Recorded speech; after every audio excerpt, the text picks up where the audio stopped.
अस्सलाम वालेकुम स्टूडेंट्स। उम्मीद है आप लोग ठीक ठाक होंगे। ये आज का lecture numerical analysis MSc mathematics part 2 के स्टूडेंट्स के लिए प्रेजेंट कर रहा हूँ। ये आज 20th लेक्चर आप लोगों के सामने प्रेजेंट किया जा रहा है। आज से पहले जो है 19 लेक्चर्स हो चुके हैं हम लोगों के। मोस्ट प्रॉबेबली ये 20th लेक्चर ही है पार्ट 2 के स्टूडेंट्स के लिए जी। ओके बेटा, इस लेक्चर के अंदर हम लोगों ने आज जो मैथड डिस्कस करना है, हम लोग अभी देख रहे हैं आइटरेटिव फॉर्म्स के बारे में पढ़ रहे थे कि हम लोगों के पास आइटरेटिव मेथड्स उनसे हैं। वो दो मेथड हमने डिस्कस करने हैं जो हमारे सिलेबस में हैं। एक का नाम गॉस-जैकोबियन मेथड था और एक का नाम गॉस-सीडल्स मेथड है। जो गॉस-जैकोबियन मेथड था उसके ऊपर मैं आप लोगों को 2 लेक्चर्स दे चुका हूँ। मैं आप लोगों को बता चुका हूँ कि कैसे एक सिस्टम डायगोनली डोमिनेंट होगा तो उसके ऊपर गॉस-जैकोबियन मेथड अप्लाई कर सकते हैं। अगर एक सिस्टम डायगोनली डोमिनेंट नहीं है तो उसके ऊपर गॉस-जैकोबियन मेथड अप्लाई नहीं किया जा सकता। लेकिन गॉस-सीडल्स मेथड में ऐसी रिस्ट्रिक्शन नहीं है, यानी अगर आपके पास एक सिस्टम ऑफ इक्वेशंस है वो डायगोनली डोमिनेंट है तो वेल एंड गुड, लेकिन अगर नहीं है तो फिर भी आप लोग उसके ऊपर ये वाला मेथड अप्लाई कर सकते हो।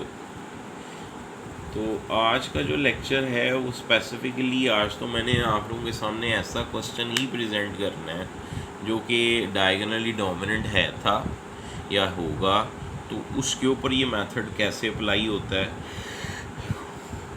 नेक्स्ट लेक्चर पे जो है देखेंगे कि कोई सिस्टम ऑफ इक्वेशंस अगर डायगोनली डोमिनेंट नहीं है तब भी गॉस-सीडल्स मेथड उस पर कैसे अप्लाई होता है।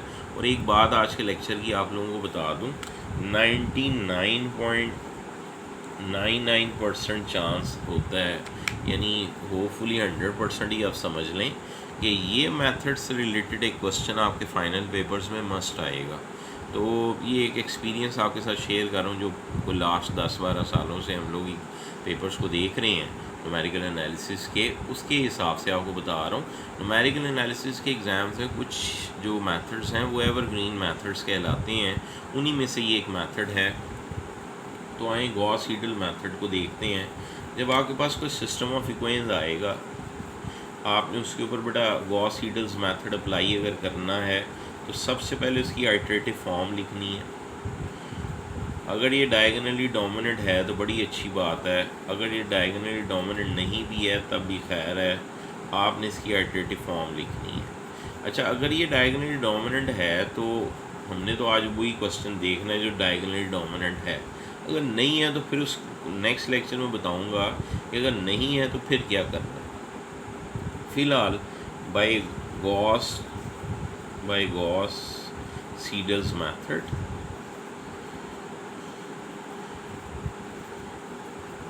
इन आइटरेटिव फॉर्म, जो आइटरेटिव फॉर्म में लिखेंगे वो कैसे लिखना है, तो वही डिफरेंस है। यहाँ से ही आपको पता लग जाएगा कि गॉस-जैकोबियन में और गॉस-सीडल्स में फ़र्क क्या है। तो डायगोनल एलिमेंट जो उनसे हैं उसको जब फाइंड करते हैं तो इक्वेशंस की शक्ल आती है b1 minus a12y minus a13z और टोटल के नीचे आ जाएगा a11। तो आपने यहाँ k लिखा था गॉस-जैकोबियन में और यहाँ k+1। अब जब ये k+1 यहाँ आ जाता है तो गॉस-जैकोबियन में आप नेक्स्ट आइटरेशन में जाके ये k+1 वाली वैल्यू यूज़ करते थे। गॉस-सीडल मेथड जो है जिसका दूसरा नाम आई थिंक सो लिबमैन्स मेथड भी है, ये मेथड जो है रफली ट्वाइस फास्टर है गॉस-जैकोबियन से। गॉस-जैकोबियन से ये रफली ट्वाइस फास्टर क्यों है?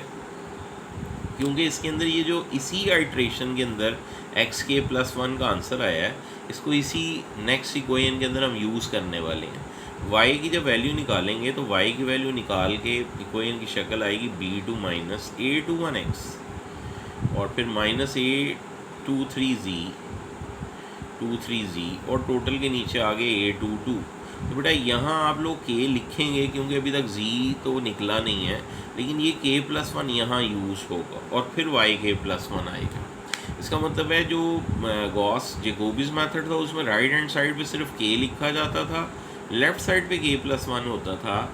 इधर गॉस-सीडल्स के अंदर जिस इक्वेशन में एक्स या वाई या जी निकलना है उसे नेक्स्ट आइट्रेशन यानी उसी आइट्रेशन के अंदर नेक्स्ट वैल्यू में यूज़ कर देना है। इसका मतलब एक्स के प्लस वन वाई के प्लस वन जब निकल आएगा तो थर्ड इक्वेशन से जो जी निकला होगा वो निकलना क्या था, z b three minus a three one x minus a three two y और टोटल के नीचे आना था ए थ्री थ्री।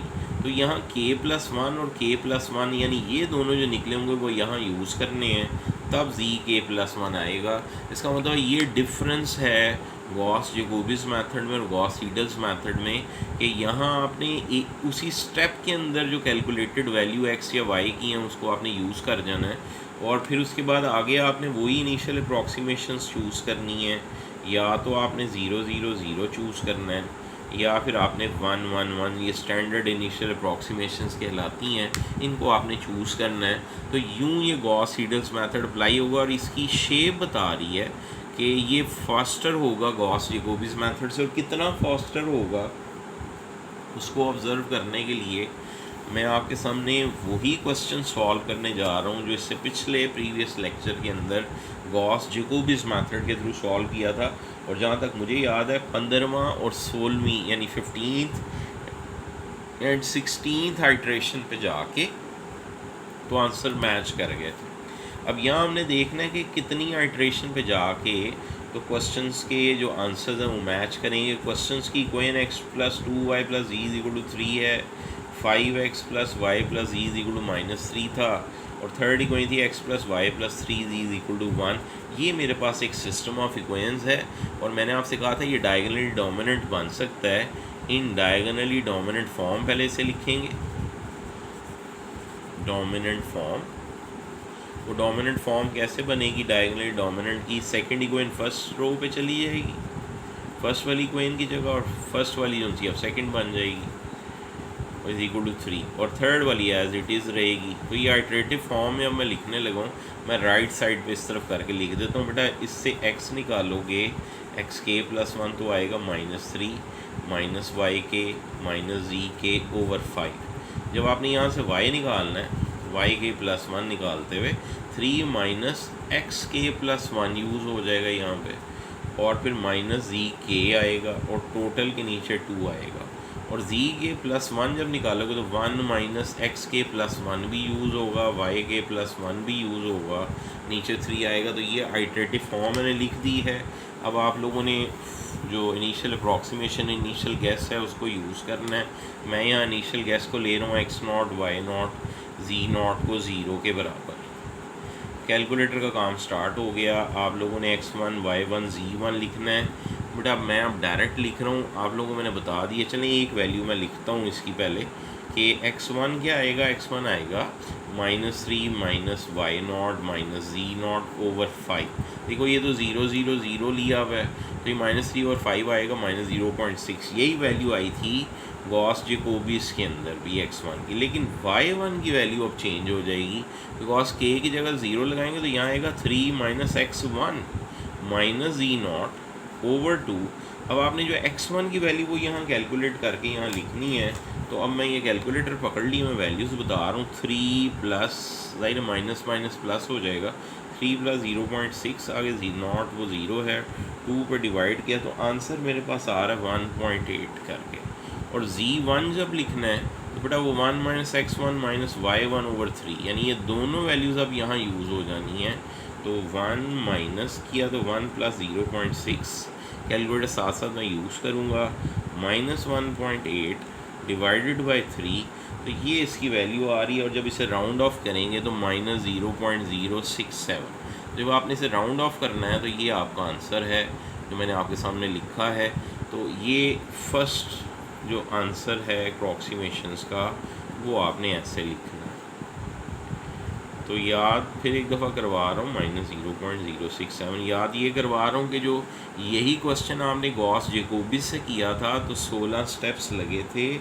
अभी हम दूसरे स्टेप पे आएंगे। अच्छा तीसरा स्टेप क्या होगा, x2 y2 z2।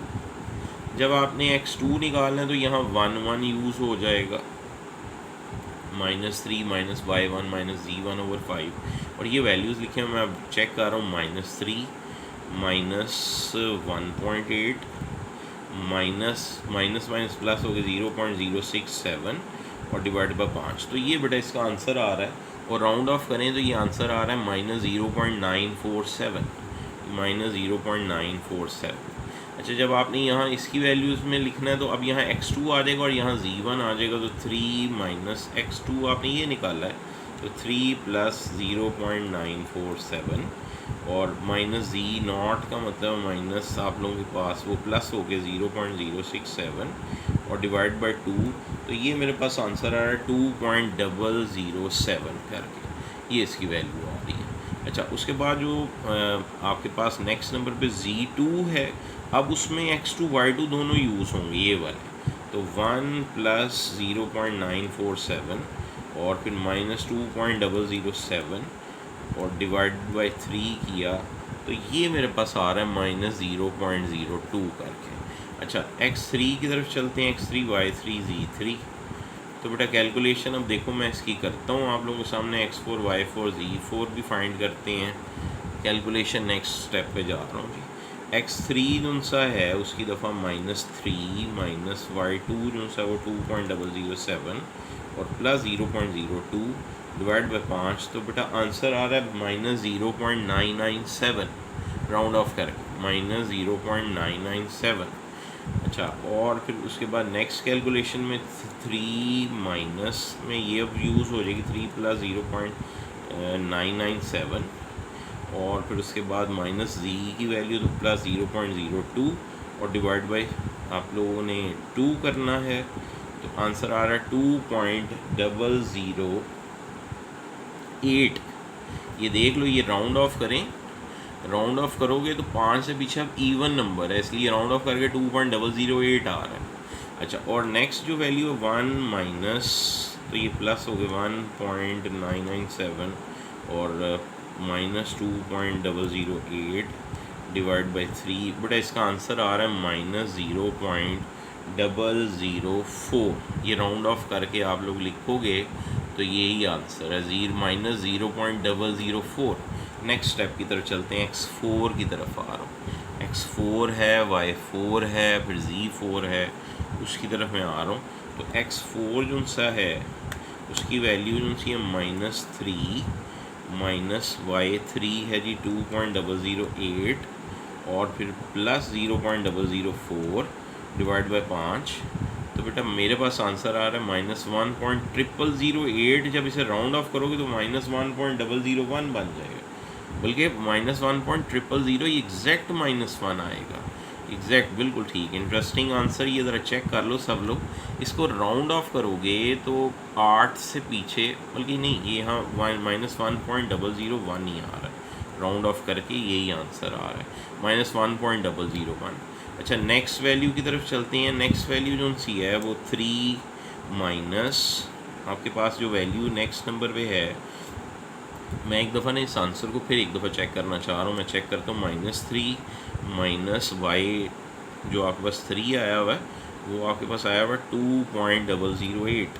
मैं इसको ज़रा देख लूँ, बेहतर है 2.008 और फिर माइनस वो प्लस होके प्लस 0.004 और डिवाइड बाय 5, तो ठीक है। ये राउंड ऑफ करें तो -1.001 आ रहा है, बिल्कुल ठीक। अच्छा, उसके बाद नेक्स्ट वाली जो वैल्यू है y4, उसके अंदर ये यूज़ हो जाएगा 3 माइनस, अब ये प्लस हो जाएगा 3 प्लस 1.001 और फिर उसके बाद उनसे माइनस जी नॉट, जो 3 है वो ये प्लस में होके 0.004 और डिवाइड बाई 2, बेटा इसका आंसर राउंड ऑफ करके आ रहा है 2.002 करके। ये मैंने आपके सामने लिखा है, इसका आंसर राउंड ऑफ किया है जी। 5 से पीछे इवन नंबर है तो इसलिए 2.002। नेक्स्ट वैल्यू जी 1 माइनस, वो प्लस हो जाएगा 1.001 और उसके बाद माइनस y1 का मतलब -2.002 डिवाइड बाई 3, बेटा ये राउंड ऑफ करें तो ये वैल्यू आ रही है -0.0003। समझो ये अगर 3 डेसिमल तक लिखना है राउंड ऑफ करके तो इसका आंसर 0 लिखना है आप लोगों ने। अच्छा, अब जो x5 है, y5 है और z5 है, उसकी तरफ मैं आ रहा हूँ। तो ये मैंने यहाँ से रेस किया, आपके सामने कैलकुलेशन मैंने लिखी हुई है। अब मैं नेक्स्ट वैल्यू की तरफ आ रहा हूँ। x3 जो सा x5 जो सा निकालना तो वो आएगा जी -3 माइनस y4 जो सा है वो 2.002 आ रहा है, और फिर उसके बाद z0 वैसे ही 0 है। इस आंसर को 5 पर डिवाइड करना है। अब ये राउंड ऑफ करें तो -1 एग्जैक्ट आ रहा है जी, बिल्कुल एग्जैक्ट -1 आ गया जी। अच्छा, और उसके बाद जो नेक्स्ट वैल्यू है फिर वो 3 माइनस जो x की वैल्यू वो प्लस हो गई, 3 + 1 यानी 4 हो गया, z0 0 है और ये एग्जैक्ट 2 आ रहा है जी। और फिर ये यहाँ 1 माइनस जब ये लगेगा प्लस हो के +1 हो के 2 - 2 तो ये 0 आ रहा है। तो यूँ आपके पास x5 का, y5 का और z5 का वो आंसर आ गया जो हमें चाहिए था। जब आपने इसको नेक्स्ट दफ़ा लगाना है तो तब भी आएगा आंसर, आप इसको खुद चेक कर लें। तो यूँ हम लोगों के सामने इसका सलूशन आ गया है। और इंटरेस्टिंग चीज़ ये रही कि आप लोगों के पास जो आंसर की आइट्रेशंस आ रही हैं वो आइट्रेशंस सिर्फ 6 स्टेप्स तक गई हैं। इसका मतलब एग्जैक्टली ट्वाइस नहीं बल्कि 2.5 आप इस तरह कह लो कि टाइम्स ज़्यादा फास्टर है, 2.5 गुना ज़्यादा तेज़ स्पीड से इसने आपको आंसर दिया इस मेथड ने बनिस्बत जो उनसे है गॉस जैकोबिज मेथड के। तो आप लोगों के सामने मैंने ये क्वेश्चन सॉल्व किया। ये क्वेश्चन जो उनसे है ये डायगनली डोमिनेंट शेप में था। क्वेश्चन मैं आप लोगों के लिए छोड़ के जा रहा हूँ, क्वेश्चन आप लोगों ने सॉल्व करना है और इसको सॉल्व करना है by Gauss Jacobi's Gauss Seidel's method, solve by Gauss Seidel's method. ये बेटा आप लोगों ने सॉल्व करना है सब लोगों ने बाय गॉस सीडल्स मेथड। और इसमें आप लोगों ने जो क्वेश्चन आप लोगों के सामने में लिखा है वो ये है x - 2y + 9z 2x + 5y + z और 3x + y + z। ये मैं खुद से बता रहा हूँ और इसका सलूशन, इसका मैं एग्जैक्ट सलूशन भी बता रहा हूँ कि एग्जैक्ट सलूशन इसका आएगा क्या। तो मैं यहाँ वैल्यू लिखना चाह रहा हूँ -1 1 0, ये इसका मैं सलूशन रखना चाह रहा हूँ। उसके हिसाब से इसका जो क्वेश्चन बेटा बनता है वो आ रहा है -3। अच्छा, यहाँ रखा जाए इसको तो -2 + 5 तो ये 3 आ रहा है, और यहाँ रखा जाए तो आप लोगों के पास -3 + 1 तो -2 आ। तो ये मैंने एक क्वेश्चन आप लोगों के सामने लिखा है, इसको चेक करो पहले नंबर पे क्या ये डायगनली डोमिनेंट है। अगर नहीं है तो क्या इसे डायगनली डोमिनेंट बनाया जा सकता है, तो आंसर इज़ यस। ये डायगनली डोमिनेंट कैसे बन सकता है, फर्स्ट और थर्ड इक्वेशन को इंटरचेंज कर देना, आपके पास diagonally dominant system of equations आ जाएगा। उसके बाद आप लोगों ने गॉस सीडल्स मेथड के थ्रू इसे सॉल्व करना है। और एक आप लोगों को और इसके साथ असाइनमेंट दे रहा हूँ कि इस क्वेश्चन को आपने गॉस जैकोबिज मेथड के थ्रू भी सॉल्व करना है और चेक करना है डिफरेंस कि कितनी आइट्रेशंस जो सी हैं वो कम करनी पड़ती हैं गॉस सीडल की बनिस्बत गॉस जैकोबिज में ज़्यादा आइट्रेशंस करनी पड़ती हैं। तो ये आप लोगों ने डिफरेंस भी चेक करना है और फिर इस क्वेश्चन का जो है वो असाइनमेंट प्रिपेयर करके तो GR को आपने चेक भी करवानी है क्लास के स्टूडेंट्स ने। तो ये था आज का जो लेक्चर है गॉस सीडल्स मेथड से रिलेटेड है। प्लस बेटा आप लोगों ने नोट्स के ऊपर क्वेश्चंस मैंने सॉल्व किए हैं गॉस जैकोबिज के भी गॉस सीडल्स मेथड के भी, वो आप लोगों ने प्रैक्टिस के तौर पर अब करने हैं। हम लोग जब नेक्स्ट लेक्चर की बात करेंगे तो नेक्स्ट लेक्चर में हम लोगों ने देखना है ऐसे क्वेश्चन को देखेंगे, ऐसी एप्लीकेशन देखेंगे जो कि डायगनली डोमिनेंट नहीं है, लेकिन ये है कि उसके बावजूद उनसे आप लोग उसको गॉस सीडल्स मेथड से कैसे सॉल्व कर सकते हैं। एक तो ये आप लोगों ने अब आप लोगों का काम रह गया इस चैप्टर के अंदर कि गॉस सीडल्स मेथड के क्वेश्चन को हम लोगों ने करना है जो कि नॉट डायगनली डोमिनेंट है, नॉट डायगनली डोमिनेंट। और फिर उसके बाद उनसे जो दूसरा काम एक रह गया, बस लास्ट काम है, वो है डायगनली डोमिनेंस थ्योरम। तो ये थ्योरम का प्रूफ मैंने आप लोगों को करवाना है, डायगनली डोमिनेंस थ्योरम। ये थ्योरम का जो प्रूफ है ये इम्पॉर्टेंट है, फाइनल एग्ज़ाम्स में यूनिवर्सिटी ऑफ गुजरात में आ चुका है, दोबारा आ सकता है। तो ये हमारा लास्ट टॉपिक होगा। होपफुली जो हमारा नेक्स्ट लेक्चर होगा या उससे नेक्स्ट लेक्चर होगा वो इस चैप्टर का लास्ट लेक्चर होगा। और फिर उसके बाद हम लोगों ने अपने थर्ड चैप्टर की तरफ आना है, जिसके अंदर हमने eigen values, eigen matrices, eigen values को, आइगन वेक्टर्स को डिस्कस करना है। नॉर्म्स वेक्टर की देखनी है और मैट्रिसेस की नॉर्म देखनी है। वो हमारे फर्स्ट सेक्शन का आखिरी चैप्टर शुरू हो रहा है, जो इसके बाद अब आ रहा है। उसके अंदर मैंने कहा है कि नॉर्म ऑफ मैट्रिसेस पढ़नी है, नॉर्म ऑफ वेक्टर्स देखने हैं,